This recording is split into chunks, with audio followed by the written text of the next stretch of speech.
Before I begin today's episode, I have a correction to make. I did have a misconception about Xeric last episode. Apparently, the card registers that a spell was cast on it before it's copied, so cards like Vivid Nightmare and Replicate spawn copies of this that have an active death rattle. This generally makes the card a lot better, and a lot more interesting. I'm still just calling it decent, but now I'm more certain that this card fits in that category. Anyways, let's begin.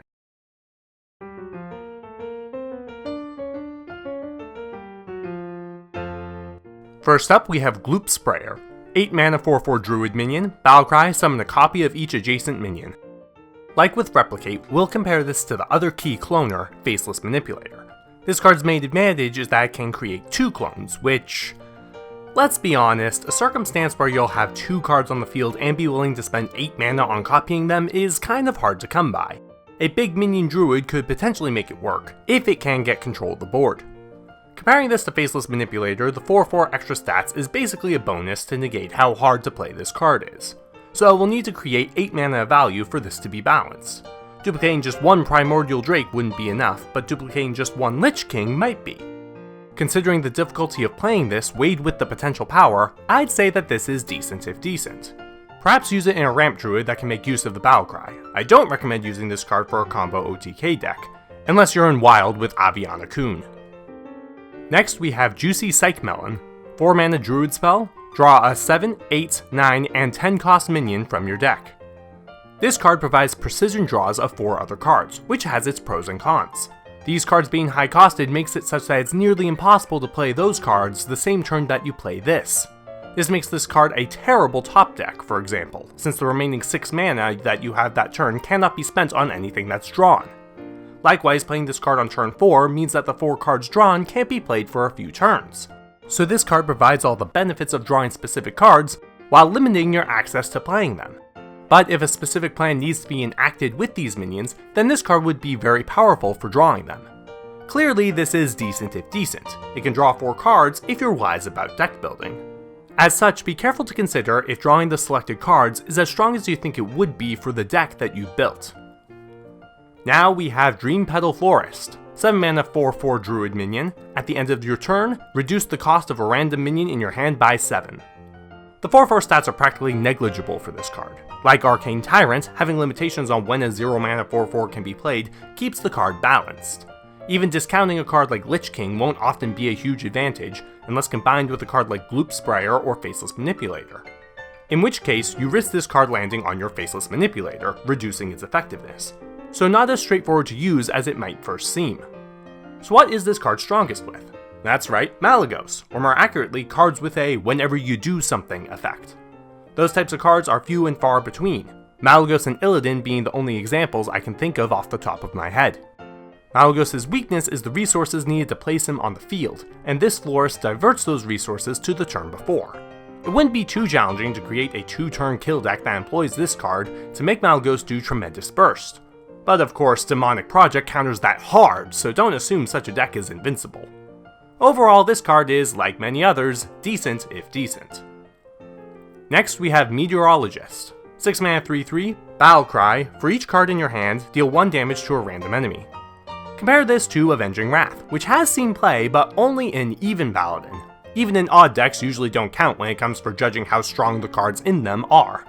Anyways, this card is stronger than that if you have 9 cards in your hand when you play it. However, to get to that point, it's necessary to invest resources into drawing the cards. This card is stronger with other cards, but once you have those cards, it would oftentimes be more worth it to use card combinations like spell damage.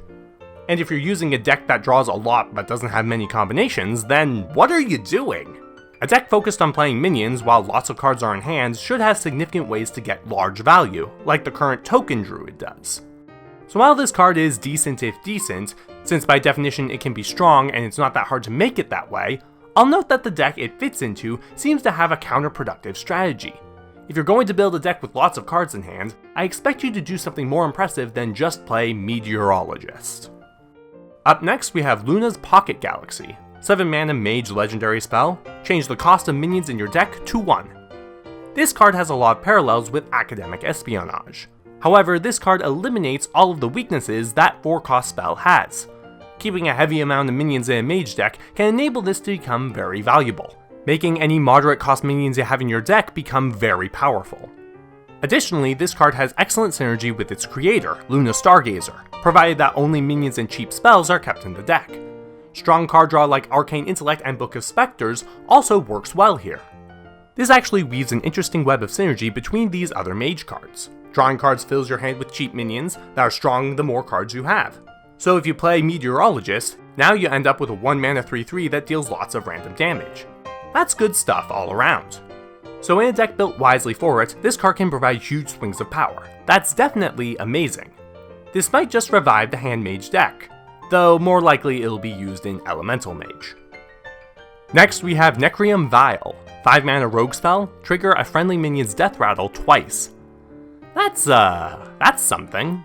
Play dead benefits from its 1 mana cost by being able to be played with other cards on the same turn. No such luxury here. This card is therefore particularly challenging to play well, since a reasonably strong death rattle should be on the field, and then at least half your mana must be spent on activating it. But this card can still be strong, giving 10/10 stats from a Devilsaur Egg, killing 2 minions with Blight Nozzle Crawler, summoning 4 charged Devilsaurs off of a Carnivorous Cube, etc. That still requires a lot of setup, so this card is stupid unless not, but powerful situations can occur from getting a minion with an exceptionally powerful death rattle to be the target of this spell.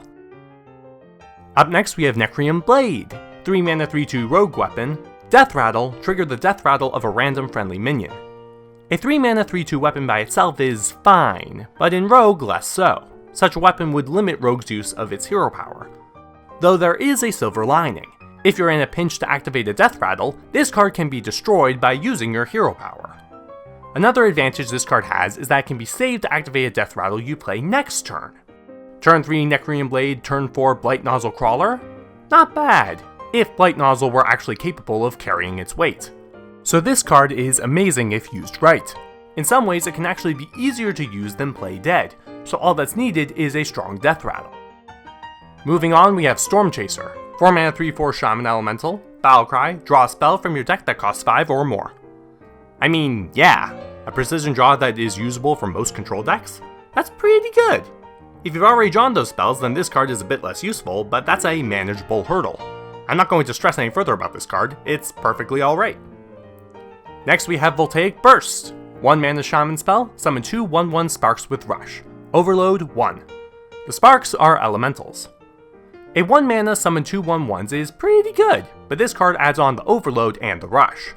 Overload can sometimes be a bit complicated to gauge how strong or weak it is, but the gist is that it's best when pressing for an advantage, and otherwise can just be considered extra mana cost in terms of balancing. Meanwhile, Rush simply provides flexibility, turning this card into one that can do damage to minions instead of just playing 1/1s. Is that worth an Overload? Maybe. Basically, the Rush increases the odds that this card maximizes its value, but then you're spending an extra mana later on. This card isn't particularly offensive like Lava Burst, so the overloaded turn is very likely to be played. Altogether, this card is fun for the arena. It would need overload synergies to be viable elsewhere, and Hearthstone has been much better since those synergies went away. Up next we have Thunderhead, 4 mana 3/5 Shaman Elemental. After you play a card with Overload, summon 2 1/1 Sparks with Rush. The Sparks, again, are elementals. Dang it, Blizzard, what did I just say about Overload synergy? Gah! My hyperbole aside, this is actually quite interesting. This card beats Violet Teacher in terms of power, providing an effect over twice as strong, but only if used with Overload.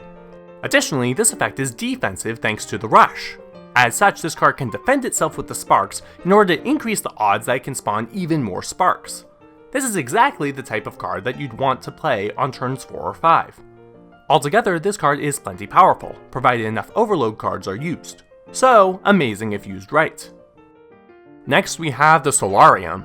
1 mana Warlock legendary spell, draw 3 cards. At the end of your turn, discard them. And that is how you do discard, ladies and gentlemen. No random choice that ruins the strategy in your hand, just random draws that you need to make work.